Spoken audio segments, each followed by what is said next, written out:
എപ്പോഴും നമ്മളെ സന്തോഷം എന്ന് പറയുന്നത് ദൈവം വെച്ചിരിക്കുന്നത് മറ്റൊരാളുടെ കയ്യിലാണ്. നമ്മൾ വേറൊരാളെ സഹായിച്ചു, അയാൾക്ക് നമ്മളെ കൊണ്ടൊരു സന്തോഷം കിട്ടി, അത് കാണുമ്പോൾ കിട്ടുന്ന സന്തോഷം നമുക്കൊരിക്കലും.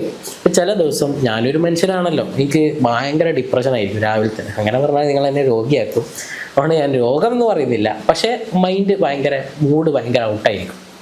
അങ്ങനെ രാവിലെ ഞാനിവിടെ കൺസൾട്ടിങ് റൂമിൽ വന്നിരിക്കും, പേഷ്യൻസ് വരും.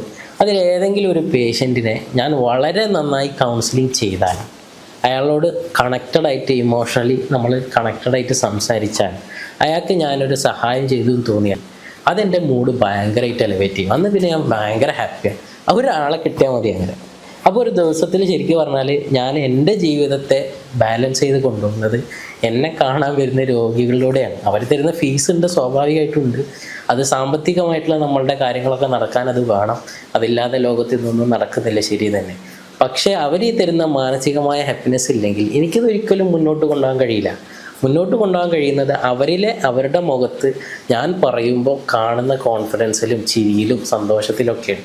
അതുപോലെ നിങ്ങളെല്ലാവരും നിങ്ങളുടെ ദൈനംദിന ജീവിതത്തിൽ ഇതുപോലെ നമ്മളിപ്പോൾ ഒരു രോഗിയായി മുദ്ര കുത്തണ്ട. എന്താണോ എനിക്കൊരു സങ്കടം, അവൻ ഇന്ന് മൂടിയായിട്ടാണല്ലോ ഇരിക്കുന്നത്, അപ്പോൾ അവനെ ഇന്നൊന്ന് ഹാപ്പി ആക്കാം എന്ന് നിങ്ങൾ ചിന്തിക്കുകയാണെങ്കിൽ, അല്ലെങ്കിൽ അവൾ ഇന്ന് വേണ്ടത്ര നമ്മളോട് കണക്റ്റഡാണ്, എന്തോ ഒരു പ്രശ്നമുണ്ട്, അവളോടൊന്ന് സംസാരിച്ച് നോക്കാം. അങ്ങനെ സംസാരിക്കുമ്പോൾ നിങ്ങൾക്ക് എന്തെങ്കിലും പ്രയാസകരമായി നിങ്ങൾ ഡിറ്റക്റ്റ് ചെയ്തു, അപ്പോൾ നിങ്ങൾ അവരെ ഉപദേശിക്കുകയാണ്, ഞാനും വരാം, നിൻ്റെ കൂടെ വരാം, നമുക്കൊരു സൈക്കോളജിസ്റ്റിനെ കാണാം, അല്ലെങ്കിൽ നമുക്കൊരു സൈക്യാട്രിസ്റ്റിനെ കാണാം, നമുക്ക് അവരോടൊരു ഒപ്പീനിയൻസ് നേടാം.